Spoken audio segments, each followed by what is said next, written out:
Welcome back to the channel, everyone. I'm going to do another video here showing some of the new work that's done. So we'll start off with just a few things you can see right away. So I did get that extension in over here for where the engine servicing area is going to be.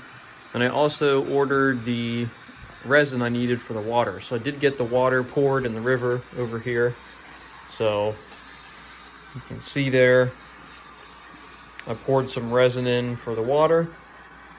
I used the Envirotex light resin, and I mixed in some black and brown and green to kind of give it a tint to the water. I'm pretty happy with the final color I got here. So you can see I poured it all the way through underneath the bridge. There's some exposed rocks under there, and then the island here turned out looking pretty nice. So you can see here's what the final effect is. So yeah, I got the resin poured in the water, and then I still need to, once this dries, go ahead and put gloss Mod Podge over top. And I'm going to give some ripples to the water to make it look like it's moving, since it is a river after all. So this is what the final river scene ends up kind of looking like. So I'll duck under in a second and show you guys what the other side looks like after this train goes by. So let me go ahead and duck under and show you guys the other side. So over here on the other side, you guys can see water's poured. And I know sometimes people have issues with the resin kind of creeping up onto the surrounding scenery. And looks like I only have that issue here. And I think this was actually mostly because when I was pouring it, I got a drop on the edge here. But for the most part, if you look at the banks, the resin, and I poured this a few hours ago, so it's starting to set up and cure. I think it said on the package it takes about 8 hours to kind of set and harden. And in that, in the past few hours, it hasn't really crept up onto the banks at all.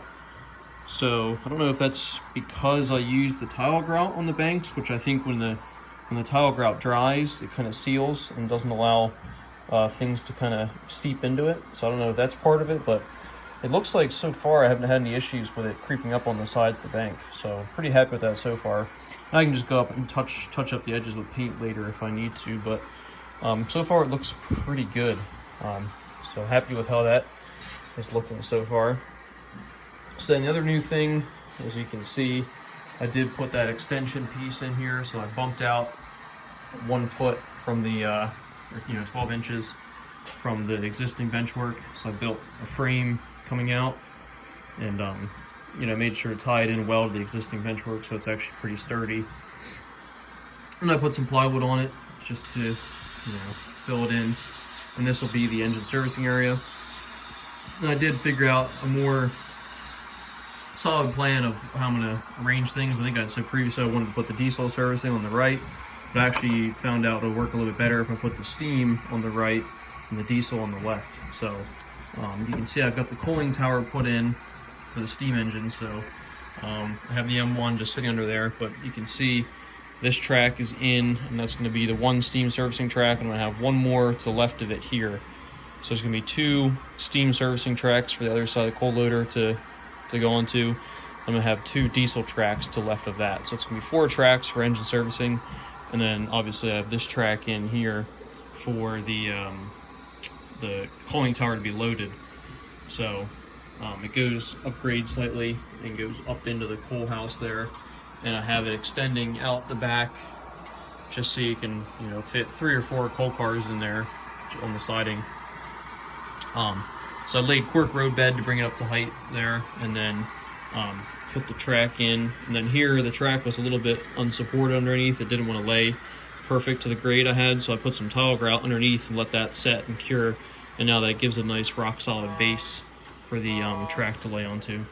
So I did also go ahead and put the tile grout ground cover as well as some turf in here to fill in and connect it to the rest of the yard. So if you look down here, you can see I have that filled in. So I still need to continue around the back side of the coal tower. I have some sculpting mold to fill in to kind of shape some things. Then I'll go over and paint it and put that same type of ground cover in. And then next I'll move into laying more track over here for the rest of the engine servicing. I still have to get, I believe I'll need 2 more turnouts to finish that area off, and that should be all the track I need for that. I think I have enough flex track left from everything else. So it looks like to finish this entire layout, it took 2 boxes of the 25 pack of flex track. So there's about 150 feet of track, I think, is what I have ended up using here to finish everything off. So that's just the quick update for today. The extension's in. I'm starting to work on the engine servicing area, as you can see. And then also, of course, got the water poured in the river here. So just a quick update. I still need to order more super trees to continue all the tree work. Scenic Express is out of the bigger value pack of the material, so I'm kind of waiting for that to come back in stock before I can order that. So that's about it for this update. I'll leave you guys with a shot of the train coming out of the tunnel, and that'll be the end. So thanks for watching.